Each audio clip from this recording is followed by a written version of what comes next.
जय भीम, जय संविधान, जय भारत। मैं महंत मांझी सशक्त भारत चैनल पर आज इंजीनियर हरिकेश्वर बाबू के साथ बैठे हुए हैं और हमको आज बात करनी है रिजर्वेशन के लिए जो आपाधापी मचा हुआ है। और मुकेश सहनी भी कह रहे हैं कि जो पार्टी हमारे रिजर्वेशन के लिए श्रुति देगी कि वो हमारा रिजर्वेशन कराएगी या मांग रखेगी, उसी के साथ हम समझौता करेंगे। इस पर आपका क्या बयान, क्या ऐसा होगा? रिजर्वेशन तो उसको है, अति पिछड़ा का रिजर्वेशन है नहीं। मल्लाह तो अति पिछड़ा में है ही, निषाद जाति तो अति पिछड़ा में है ही, तो उनका तो रिजर्वेशन है ही है। तब कौन रिजर्वेशन की बात हो रही है? शेड्यूल कास्ट का रिजर्वेशन के बारे में ना, कि शेड्यूल कास्ट को जो सुविधा है शेड्यूल कास्ट में शामिल करने का उनका यह है कि भाई हमारी जाति को जो है, उनका ये कहना है ना कि हमारी जाति बंगाल में शेड्यूल कास्ट में है, ठीक है, वो बंगाल में यूपी में भी मान लेंगे, तो यहाँ क्यों नहीं है? ठीक है, तो यहाँ जब मेरी जाति शेड्यूल कास्ट में नहीं है तो उसको शेड्यूल कास्ट में शामिल करने का जो भी गठबंधन या जो भी पार्टी मान लीजिए कि तैयार होगी तो हम उसी के साथ जाएंगे। उनका ये मान लीजिए कि वो डिमांड है, तो शायद इसी संबंध में आप जानकारी प्राप्त करना चाहते हैं। हाँ, तो देखिए ऐसा स्थिति है कि शुरुआती दौर में जब 1950 में प्रेसिडेंशियल ऑर्डर के द्वारा शेड्यूल कास्ट के सूची को अंतिम रूप दिया गया और 341 के संविधान में उसको मतलब डाल दिया गया, सूचीबद्ध कर दिया गया। तो जो जातियां विनिर्दिष्ट होंगी वो शेड्यूल कास्ट कहलाई, ठीक है। लेकिन उसमें एक स्कोप रखा गया था बाय द वे, और भी कुछ कारण थे उस समय जब 1950 में। कारण ये थे कि बहुत से रियासत का उसमें मिलना था, पूरा रियासत सब मिल नहीं पाया था, तो बाद में था कि कुछ रियासत आके इसमें मिलेंगे तो उस एरिया के जो अनटचेबल्स थे उनको इसमें शामिल करना पड़ेगा। फिर पंजाब का भी कुछ मैटर चल रहा था, है ना। तो ये सब लेके हुआ कि नहीं, उसको एक स्कोप रखिए कि ताकि बाद में भी आवश्यकता अनुसार किसी को शेड्यूल कास्ट की सूची में शामिल किया जा सके, ठीक है। और इसके लिए उस नियम को बहुत हार्ड बनाया गया। पहले तक था क्या, पहले तो मान लीजिए गवर्नर से, राज प्रमुख से रिपोर्ट आया, राष्ट्रपति ने दस्तखत कर दिया और हो गया, ठीक है। लेकिन बाद में हुआ कि नहीं, अब उतना आसान नहीं रहेगा। अब जब भी अगर किसी को शामिल करना भी होगा, अगर आवश्यकता समझी जाएगी तो 341 के तहत मान लीजिए जो है प्रावधान किया गया और कहा कि संसद ही सक्षम प्राधिकार होगा और उसी के नियम बनाकर, कानून बनाकर मान लीजिए उसमें संशोधन होगा। और जब वो कानून बन जाएगा, राष्ट्रपति का हस्ताक्षर हो जाएगा, तब जाकर फिर 341 में शामिल हो जाएगा, ठीक है। तो विश्व में मान लीजिए बहुत लोगों को शामिल किया गया और अंततः जो है आपको बताऊं कि काका कालेलकर आयोग जो बना था, वो बना था पिछड़े वर्गों के लिए, ओबीसी के लिए। 340 के तहत जो है ना, पिछड़े लोगों को, पिछड़े मतलब शेड्यूल कास्ट और शेड्यूल ट्राइब से अलग जो पिछड़े लोग थे उनके लिए एक मालिक आयोग बना। और उनसे ये हुआ कि ये आयोग रिपोर्ट अपना देगा, रिपोर्ट के आधार पर ओबीसी को रिजर्वेशन आवश्यकता अनुसार जो भी मान लीजिए कि उनको एप्लीमेंट के लिए काम होना तो होगा वो। तो काका कालेलकर आयोग ने और तो रिपोर्ट दिया ही, एक प्रतिवेदन ये भी दिया कि बहुत सी जातियां जो है बाहर रह गई हैं, ओबीसी में मान लीजिए कि हैं, लेकिन वो सारा योग्यता रखती हैं शेड्यूल कास्ट में शामिल होने के लिए। तो शेड्यूल कास्ट के जाने के लिए जो होना चाहिए क्राइटेरिया, उस क्राइटेरिया को फुलफिल करती है, तो इसलिए उन जातियों को शेड्यूल कास्ट में शामिल कर लेना चाहिए। और कुछ जातियों को उन्होंने रिकमेंड किया कि उसको शामिल कर लेना चाहिए एसटी में। पूरे देश स्तर पर मान लीजिए था वो आयोग। तो भले काका कालेलकर आयोग की और अन्य रिपोर्टों को भारत सरकार नहीं मानी, लेकिन एसी और एसटी में शामिल करने से संबंधित रिपोर्ट को अंततः प्रेसिडेंशियल ऑर्डर 1976 के द्वारा उसको शामिल कर दिया गया। और उसके बाद हुआ है कि अब उसमें कहीं कोई मान लीजिए अब छूटा हुआ नहीं है, अब एक तरह से अंतिम रूप शेड्यूल का सूची का हो गया। जो भी छूटल भटकल थे सब इसमें शामिल हो गए, ठीक है। तो लास्ट अभी तक मान लीजिए प्रेसिडेंशियल ऑर्डर 1976, मान लीजिए 1950 हुआ, प्रेसिडेंट 1956 मान लीजिए हुआ, ठीक है। फिर मान लीजिए लास्ट 1976 हुआ, ठीक है। तब मान लीजिए कि जब अंतिम रूप हो गया तो फिर भी आप देखेंगे कि बिहार की बहुत सी अति पिछड़ी जातियां खासकर जो है ना, और यूपी की, तो ये लोग जो उसका परिभाषा है वो नहीं समझता है कि शेड्यूल कास्ट, वो लोग ये समझता है कि जो गरीब आदमी है, जो सबसे गरीब आदमी है, वो शेड्यूल कास्ट में जाएगा। अनट्रेसेबिलिटी को नहीं समझता है वो सिर्फ ये समझता है कि जो गरीब सबसे गरीब है वो शेड्यूल कास्ट शेड्यूल कास्ट में रहेगा, उसे थोड़ा सा अमीर रहेगा तो अति पिछड़ा में रहेगा, उससे ज्यादा अमीर थोड़ा रहेगा तो बैकवर्ड में रहेगा, उससे ज्यादा जनरल में रहेगा। उन लोगों का कंसेप्शन यही है। एक तो इसमें हम पूछना चाहेंगे हम्म कि शेड्यूल कास्ट का लिस्ट बना को किसने बनाया? नहीं, वो तो मान लेके देखिए एक्ट जो बना 1935 में, वो तो उसी समय अनटचेबल्स का लिस्ट मान लेके बन गया था। शेड्यूल कास्ट का लिस्ट नहीं था, अनटचेबल्स का वो मान लेके लिस्ट था। उसी लिस्ट को जो है ना 1950 में मान लिया गया। हाँ, ब्रिटिश गवर्नमेंट में हाँ, जब ये बात उठाई गई 1930-31 में डॉक्टर भीमराव अंबेडकर के द्वारा कि मैं हिंदू नहीं, और हिंदू लोग कभी भी हमको हिंदू नहीं मानते। माना। हिंदू का जो भी संस्कृति है मैं नहीं मानता हूँ या हमको उपलब्ध नहीं कराया गया। जैसे जनेऊ मैं नहीं पहनता। तो जनेऊ तो ओबीसी के लोग भी नहीं पहनते हैं। सुना जाए? हाँ, ठीक है, उसमें की बात मैं कर रहा हूँ। हाँ, जनेऊ मैं नहीं पहनता हूँ, मुझको जनेऊ धारण करने के लिए वो कार्यक्रम करने की अनुमति नहीं है। और ये काम ब्राह्मण लोग करता है।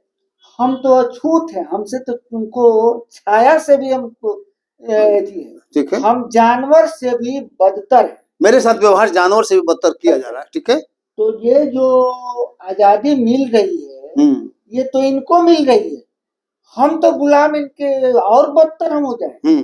आपके राज में तो हमको कुछ कानूनन हक मिला हुआ है, वो भी समाप्त हो जाएगा तो हमारे साथ अन्याय होगा।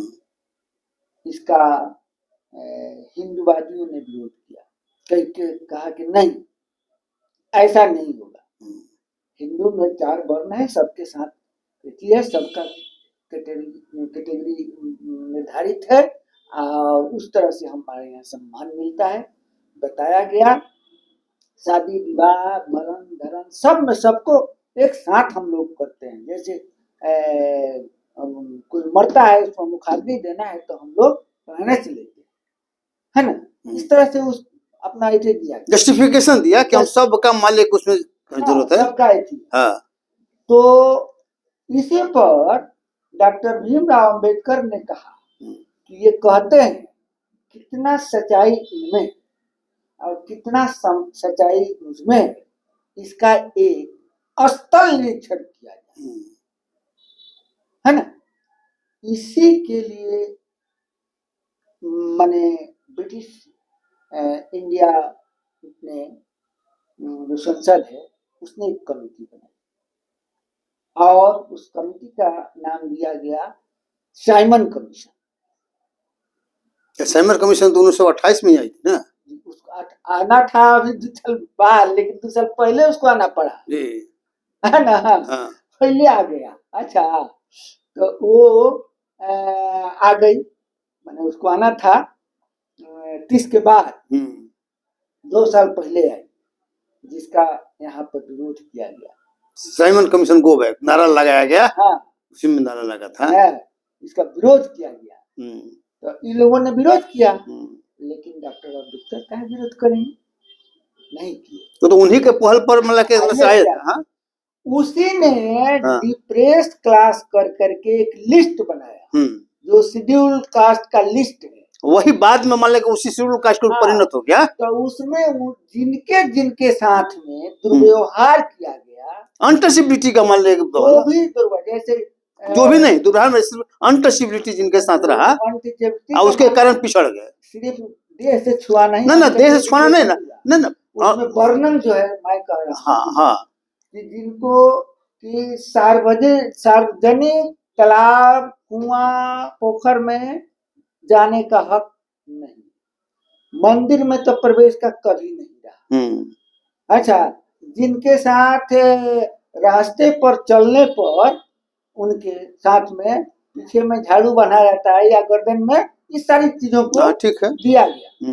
तो ऐसे लोगों को वो नाम दिया कि ये सभी लोग हिंदू धर्म में अनटचेबल है, सिर्फ और सिर्फ हिंदू धर्म में, कोई और धर्म का नहीं, दूसरी जगह नहीं है। इस तरह का व्यवहार दूसरी जगह नहीं है। इसलिए किसी अन्य धर्म के लोगों को, इसी जाति के लोगों को रिजर्वेशन नहीं मिला है।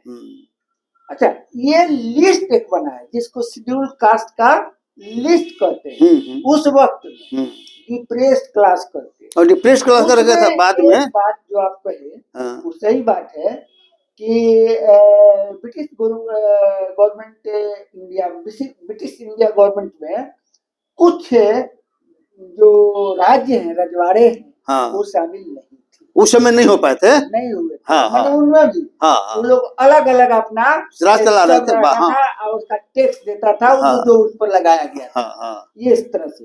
तो उनके यहाँ ये सर्वे नहीं हुआ।